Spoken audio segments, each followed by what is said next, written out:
Hey, who am I? I'm the real Bril, man. I'm a whole mood, a whole vibe, you know. Might pull up on you in a plain black tee, you know, some off-white denim, pink Chanel, you know, maybe some Louis Vuitton accents, Damier collection, of course. Chilling with, you know, Hell shot it. Praises to the most fly. You know, if Hell didn't shoot it, it probably wouldn't shot right. It's easy money.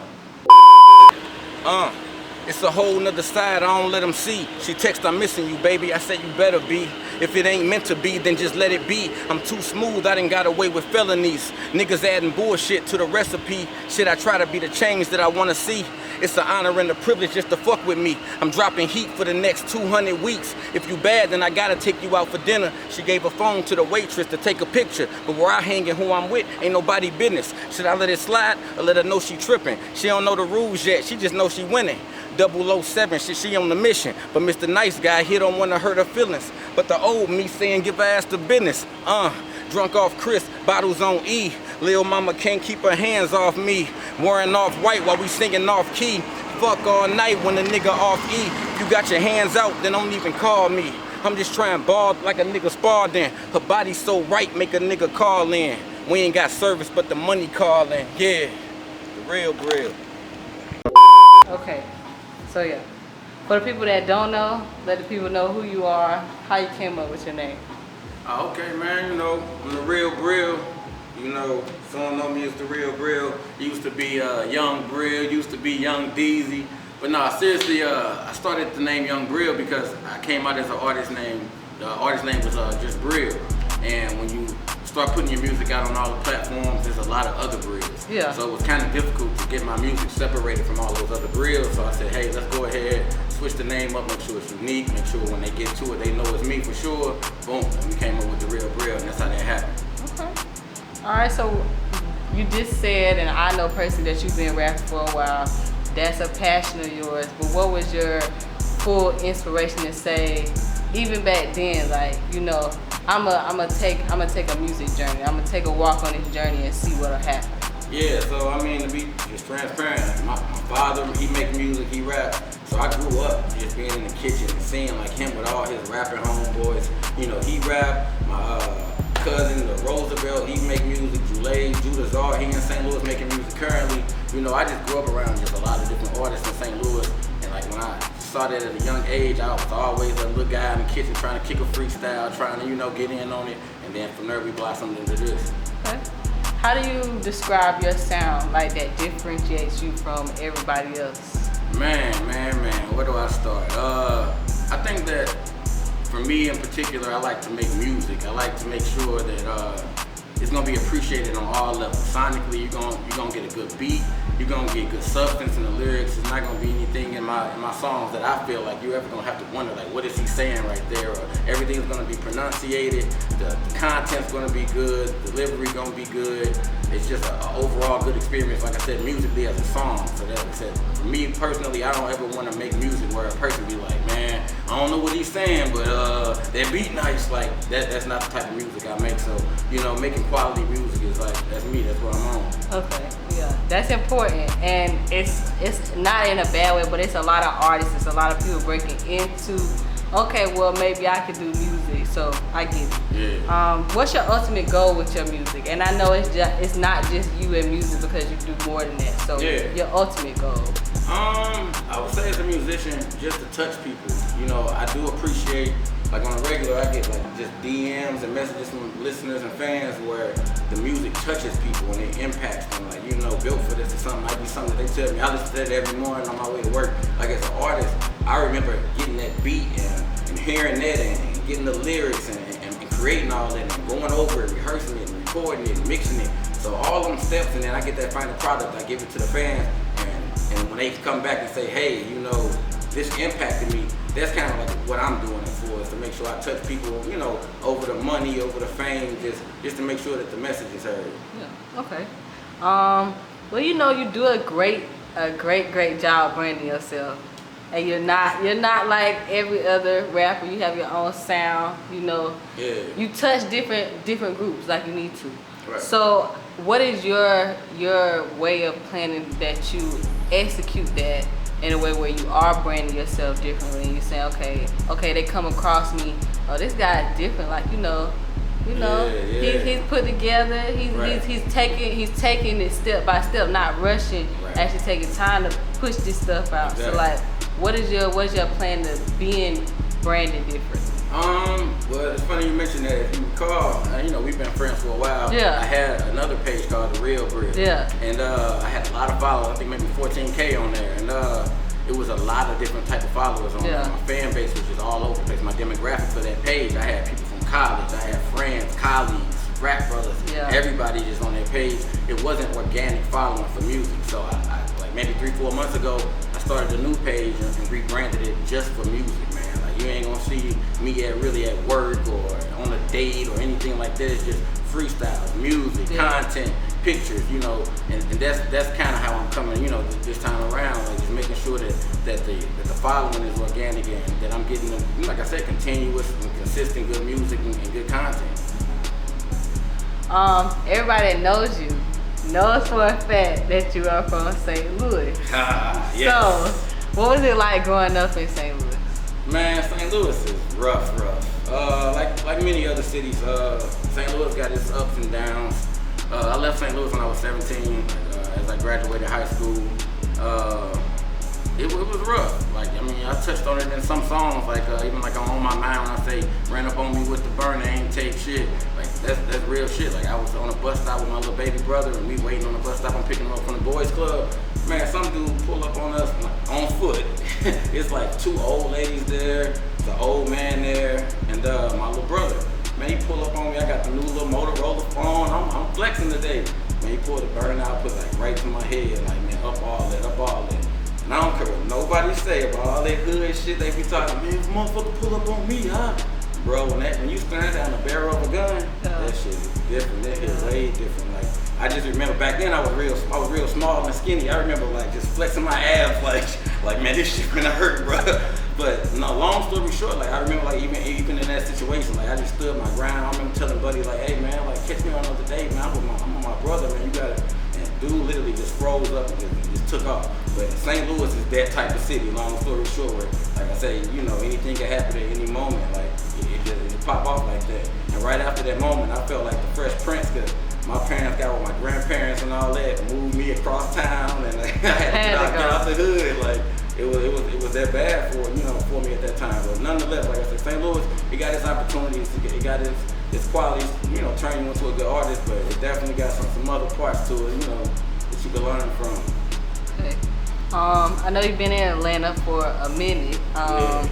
You did, I would say from what I've seen, you did your share of showcases and all that.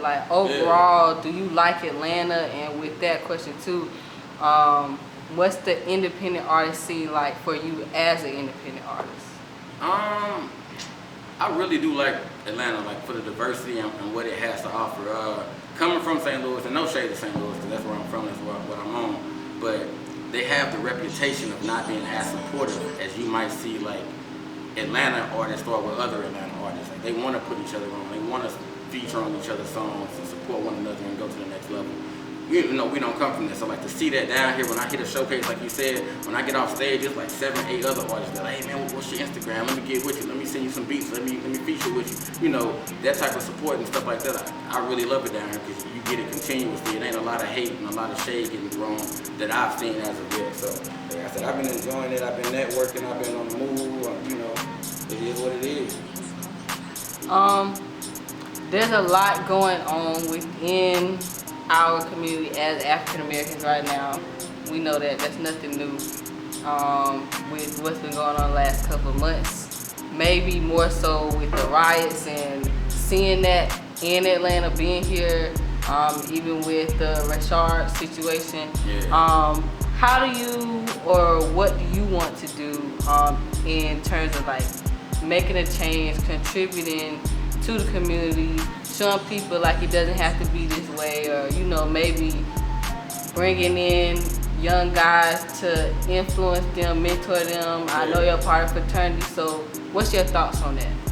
As an artist, first of all, I try to touch on those things musically, lyrically. So you can see me do the freestyle, I Can't Breathe, I do things like that and try to get my point across musically. I'm not a philanthropist or some type of, so I don't try to get out of my lane. I make music and I got a message, so what I try to do is, it's kind of, I almost say ride the wave. Like I said, I'm behind Black Lives Matter, I'm behind the movement, I'm behind the cause, and I understand it and what it means to our people. But like I said, in the same sense, you probably just won't get on my page and see me, just going off about, something going on in the media or in the news.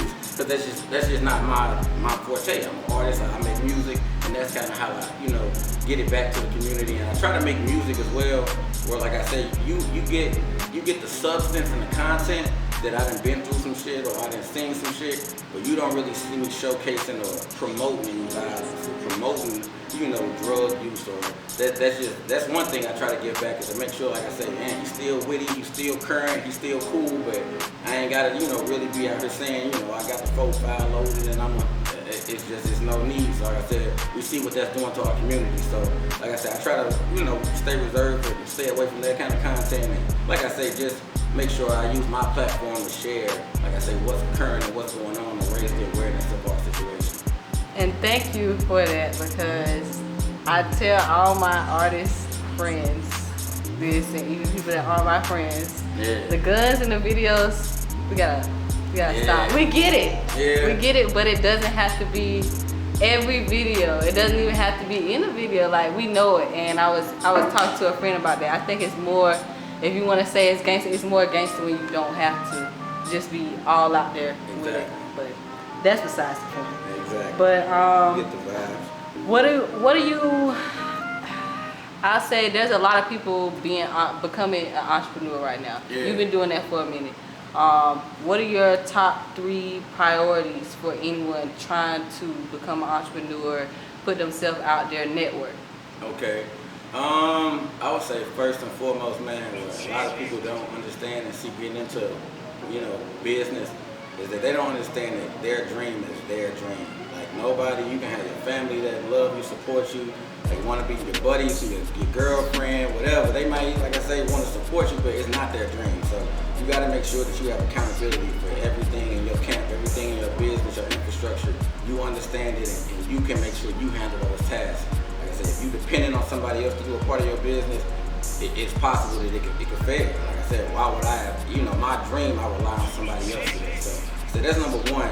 I would say making sure that you're also consistent, man. You can be as good as you want to be, but you want to make sure that you're consistent with, like I say, good quality. You want to make sure that you're always keeping people tuned in.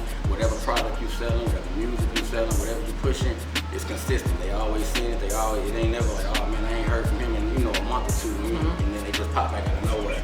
And then I would say, lastly, man, making sure that you're continuous improvement, man. You just want to make sure that you hone your craft and you get better at it. Like, I've been rapping, like I said, for 10 years, where I just listened to some music literally yesterday, from literally from 06. It was so horrible, bro. I couldn't even listen to the whole song. I'm just like, bro, but to see, I make a song built for this or whatever new big song that I create, to see that type of growth, like I said, that's very important in any business, to make sure that you're looking at what you're doing and you're seeing how you can get better at it. Like I said, be more efficient at what you're doing, and say just more talented at it. I agree. What's some St. Louis slang you can't let go? Man. I done got beat up on that so bad. I've tried to train myself to speak a little differently, if you will. So the her, the there, the were, I get that. I get beat up on that. I get the chingy, all of the right there. I get that all the time. Oh man. Anybody from St. Louis know the next thing I'm about to say. Chinaman. So Chinaman is what we call Chinese food. We don't call it takeout or Chinaman restaurant. We call it the Chinaman. So we're gonna go to the Chinaman.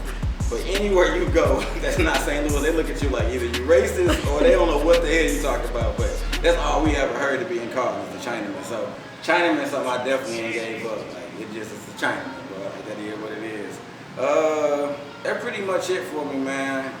Other than that, I be on my, my corporate stuff too. So I try to make sure my, vernacular is on point. Keep it professional. Yeah, you gotta know when to switch it up. Gotta do both sides. Yeah. Who would you like to work with and collaborate with, production-wise, independent or major? I would say people that make quality music, lyrical music. Some of my favorites would be like, Jadakiss, you got Fabulous. I love a good Rick Ross track. You got these, symphony type, beats and production. Artists like that. A Boogie. I wasn't about to say Tory Lane. Can't do it. Going to cut that out, But artists like that, like I say, consistently lyrically bring it. The engineering is always there. The whole product is good. So, like I said, those are the type of artists that I look forward to possibly doing. One of my producers, actually, Chris Major, he did Brown Skin Team. He did that track on Vibes, and he's just starting to branch out as an artist as well. So, like behind the scenes, I've been networking with him, creating little music as well. So, like I said, more shit to come. But yeah, stuff like that. Okay. And then the last, if you know your real question. Damn. What's J-Boy? Woo! What's the J-Boys? Alright, man, so the J-Boys, if you went to Claflin University between 2009 and 2013, you know me, you know the J-Boys. We came to Claflin and like just shook shit up, man. That's really what it was. J-Boys stood for Jerk Boys, and ironically, the school is in South Carolina, for those of you who don't know, in Orangeburg, in the Oldburg. And the dirty. You already know. So when we got there, man, you gotta remember we coming from bigger cities, from DMV, St. Louis, Philly, Denver, and we all on the skinny jeans and all that. But we come down here, these motherfuckers got on big ass jeans, tall tees, going to Roy and shit. So we was the Jerk Boys. And like I say, we came to school, we started hosting events. We hosted our freshman homecoming. Like when you go to college, normally you nervous about your first homecoming. You trying to be fly.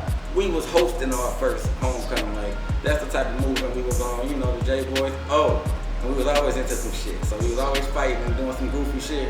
The reason to jive. If you go to Claflin now and you got the lights on in your gym party, we the reason. Like the last time we was having a party and it was in the dark and the lights was out, man, we was getting into a crazy fight with some locals. It got wild out there. And from then on, as far as I know, they done had them lights on in Claflin. So you're welcome.